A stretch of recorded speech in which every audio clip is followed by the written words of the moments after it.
RM, V, Jungkook at Jimin ng K-pop global stars na BTS nakalabas na sa military. Mainit silang sinalubong ng army na mula pa sa iba't ibang bansa.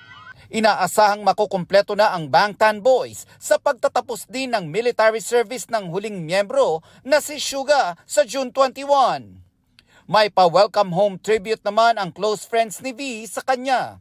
Ni-recreate pa ng Wuga Squad ang picture noong papasok pa lang si V ng military. Ako nga pala si Gigi. Bago ang finale ng Lolong Pangil ng Maynila, Rupa May Quinto makikisaya bilang bagong karakter sa serye. Mga sangre. Esta sectum. Magsisimula na ang biggest telefantasya na Encantadia Chronicle Sangre sa Lunes. Bago yan, nag-abisala ang mga bagong tagapangalaga ng Brilyante na ginagampanan ni Bianca Umali, Faith Da Silva, Kelvin Miranda at Angel Guardian sa GMA Integrated News interviews. Sa 2 taong pagbuo ng serye, marami raw nagbago sa kanila. We all mature.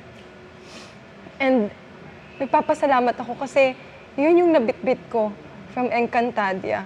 All the learnings, the wisdom, mas lalo kong minahal yung craft ko.